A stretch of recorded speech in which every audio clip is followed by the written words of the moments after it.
পুরো পৃথিবী জুড়ে চলছে তৃতীয় বিশ্বযুদ্ধ। আমাদের হাতে এসেছে এ বিশ্বযুদ্ধের গুরুত্বপূর্ণ সব আপডেট সংবাদের শিরোনাম। শুরুতেই থাকছে খাবারের ট্রাকে লুকিয়ে সামরিক বিমানে তুরস্ক ছাড়েন ট্রাম্প। এদিকে ইউক্রেনে ৫ লাখ সৈন্য পাঠানোর প্রস্তুতি রাশিয়ার, চালাতে পারে পারমাণবিক হামলা। আরও থাকছে নতুন মক্কা প্রতিরক্ষা চুক্তি নিয়ে উদ্বিগ্ন নয় ইরান। সব শেষে জানিয়ে দিব হরমুজ প্রণালীতে ১০০% নিয়ন্ত্রণ মার্কিন নৌবাহিনীর, জানালো ট্রাম্প। এতক্ষণ শুনছিলেন হাতে থাকা আপডেট সংবাদের শিরোনাম, এবারে বিস্তারিত। তবে তার আগে অনুরোধ রইল ভিডিওটিতে একটি লাইক এবং কমেন্ট করে জানিয়ে দিন ভিডিও সম্পর্কে আপনার মূল্যবান মতামত। আরও জানিয়ে দিন ভিডিওটি কোথা থেকে দেখছেন বা কোন জেলা থেকে দেখছেন। খাবারের ট্রাকে লুকিয়ে সামরিক বিমানে তুরস্ক ছাড়েন ট্রাম্প। ইরানি ঝুঁকির কারণে গত মাসে মার্কিন প্রেসিডেন্ট ডোনাল্ড ট্রাম্প হোয়াইট হাউসের তথ্য এড়িয়ে গোপনে একটি সামরিক বিমানে তুরস্ক ত্যাগ করেছেন। রয়টার্সের এক প্রতিবেদনে দ্য ওয়াশিংটন পোস্টের বরাতে এই খবরের সত্যতা নিশ্চিত করা হয়েছে।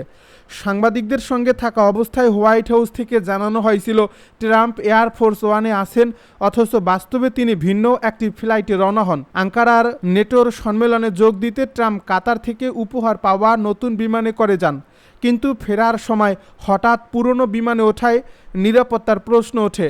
তুরস্কের সঙ্গে ইরানের সীমানা থাকায় ও সংঘাত বৃদ্ধি পাওয়ায় এই পদক্ষেপ নেওয়া হয়। এ প্রতিবেদনে জানানো হয় ট্রাম্প ক্যামেরার সামনে পুরনো এয়ারফোর্স ওয়ানে ওঠার পর গোপনে একটি খাবারের ক্যাটারিং ট্রাকে করে C-32A নামের ছোট সামরিক বিমানে চলে যান।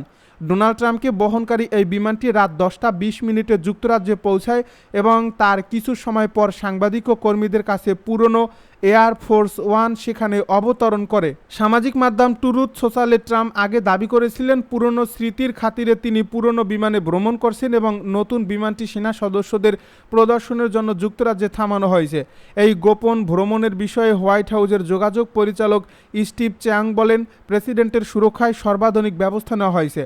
মার্কিন যুক্তরাষ্ট্রের শত্রুরা প্রেসিডেন্টের উপর নজর রাখায় সব ধরনের নিরাপত্তামূলক ব্যবস্থা নেওয়া হচ্ছে বলে তিনি উল্লেখ করেন। ইউক্রেনে ৫ লাখ সৈন্য পাঠানোর প্রস্তুতি রাশিয়ার, চালাতে পারে পারমাণবিক হামলা। যুদ্ধ তীব্র করতে ইউক্রেনে অভিমুখে ৫ লাখ নতুন সৈন্য সমাবেশের পরিকল্পনা করছেন রাশিয়ার প্রেসিডেন্ট, এমন দাবি করছেন ইউক্রেনের প্রেসিডেন্ট ভলোদিমির জেলেনস্কি। ইউক্রেনীয় গোয়েন্দা তথ্যের বরাতে সামাজিক যোগাযোগ মাধ্যম এক্সে দেওয়া পোস্টে জেলেনস্কি জানান, আসন্ন ২১ সেপ্টেম্বর দুমা নির্বাচনের পরই নতুন এই পদক্ষেপ নেবেন। সমাজের ভয়ে প্রকাশ্যভাবে না করে গোপনে এই সৈন্য সংগ্রহ করা হবে বলে তিনি উল্লেখ করেন। কম সময়ে সঠিক প্রশিক্ষণ ছাড়া বিপুল পরিমাণ সেনা মাঠে পাঠালে যুদ্ধে প্রাণহানি আরও বাড়বে বলেও তিনি অভিমত দেন। অন্যদিকে ইউক্রেন রাশিয়ার অভ্যন্তরে হামলা অব্যাহত রাখায় তুর্কি পররাষ্ট্রমন্ত্রী হাকান ফিদান সতর্ক করে বলেছেন, ক্ষয়িষ্ণু যুদ্ধ পুতিনকে তার সর্বশেষ বিকল্প অর্থাৎ পারমাণবিক অস্ত্র ব্যবহারে বাধ্য করতে পারে। তিনি উল্লেখ করেন, এটি অত্যন্ত বিপজ্জনক পরিস্থিতি এবং এই বিষয়টি দিয়ে পশ্চিমা অংশীদারদের সঙ্গে আলোচনা হয়েছে। জাতিসংঘের তথ্য অনুযায়ী উভয় দেশই দূরপাল্লার হামলা বাড়িয়েছে, যা বেসামরিক প্রাণহানি বহুগুণ বাড়িয়ে দিয়েছে।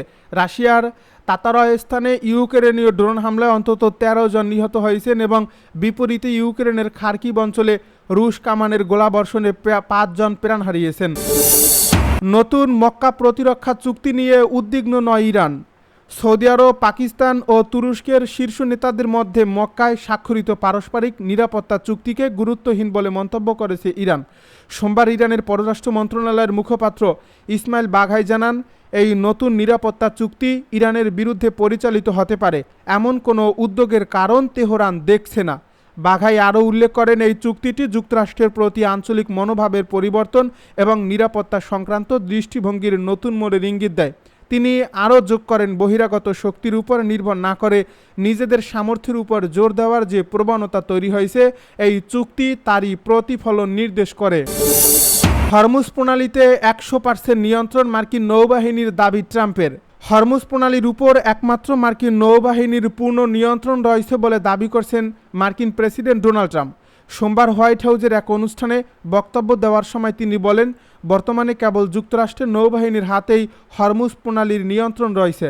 আমাদের একটি অবরোধ রয়েছে যা একেবারে অবৈধ, এটি যেন একটি ইস্পাতের দেওয়াল। আমরা ১০০% এই প্রণালী নিয়ন্ত্রণ করছি।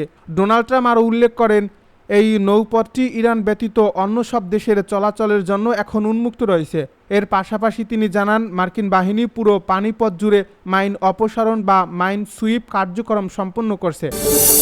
পুরো পৃথিবী জুড়ে চলছে তৃতীয় বিশ্বযুদ্ধ।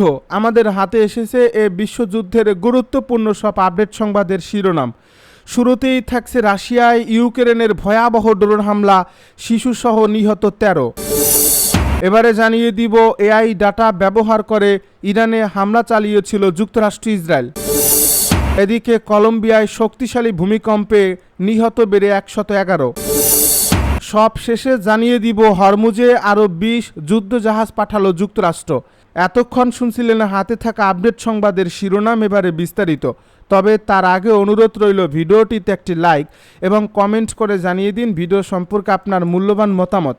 আরও জানিয়ে দিন ভিডিওটি কোথা থেকে দেখছেন বা কোন জেলা থেকে দেখছেন।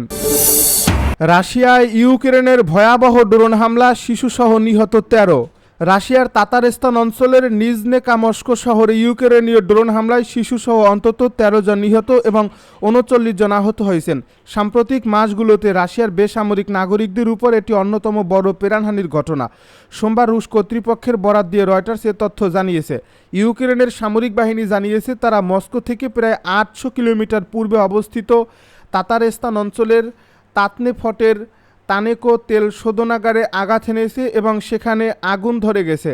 সামাজিক যোগাযোগ মাধ্যমের ভিডিওতে তেল শোধনাগারের উপর থেকে ধোঁয়া উঠতে দেখা গেছে।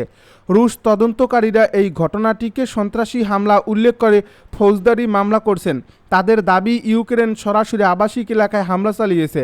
তাতারস্তানের প্রধান রুস্তম মিন্নিখানোভ শোক ঘোষণা করেছেন বলে নিজনে কামেস্কোর মেয়র টেলিগ্রাম বার্তায় জানিয়েছেন। গত জুনের শুরুতেই এই শোধনাগারে হামলা চালিয়েছিল ইউক্রেন। রুশ জ্বালানি অবকাঠামোতে চাপ সৃষ্টি করতে কয়েক মাস ধরে দেশটির তেল শোধনাগারগুলোতে ড্রোন হামলা জোরদার করছে ইউক্রেন। এর ফলে রাশিয়ার বিভিন্ন অঞ্চলে জ্বালানি সংকট তৈরি হলেও মস্কো বিদেশ থেকে জ্বালানি আমদানি করে তা মোকাবেলার চেষ্টা করছে। এর আগে রোববারও উভয় পক্ষ থেকে অপরের বিরুদ্ধে হামলার অভিযোগ আনে। খার্কিভে রুশ হামলায় 3 জন এবং বেলগোরোডে ইউক্রেনীয় ড্রোন হামলায় 5 জন নিহত হন। রাশিয়া ও ইউক্রেন উভয় পক্ষই বেসামরিক নাগরিকদের লক্ষ্যবস্তু করার কথা বরাবরই অস্বীকার করে আসছে। এআই ডাটা ব্যবহার করে ইরানে হামলা চালিয়েছিল যুক্তরাষ্ট্র ইসরায়েল। যুক্তরাষ্ট্র এবং ইসরায়েল কৃত্রিম বুদ্ধিমত্তার ডেটা ব্যবহার করে ইরানে হামলা চালিয়েছিল বলে দাবি করছেন দেশটির প্রেসিডেন্ট মাসুদ পেজেশকিয়ান। আধা সরকারি বার্তা সংস্থা মেহের নিউজ এজেন্সির প্রতিবেদনে এই তথ্য জানানো হয়েছে। সোমবার তেহরান বিশ্ববিদ্যালয়ে এক সম্মেলনে বক্তব্য দেওয়ার সময় এই মন্তব্য করেন পেজেশকিয়ান। তিনি জানান, আক্রমণকারী পক্ষগুলো ইরানে নিরাপত্তাহীনতা তৈরি করা এবং দেশটিকে দুর্ভিক্ষ, লুটপাট ও সামাজিক পতনের দিকে ঠেলে দেওয়ার চেষ্টা চালিয়েছিল। প্রেসিডেন্ট পেজেশকিয়ান আরও বলেন, কৃত্রিম বুদ্ধিমত্তার ডেটা, গুপ্তচর নেটওয়ার্ক ভাড়া করা, উৎপাদন এবং তাদের দেশীয় প্রতিনিধিদের উপর ভিত্তি করে আক্রমণকারীদের তৈরি করা হিসাব নিকাশগুলো একে একে ব্যর্থ করে দেওয়া হয়েছে।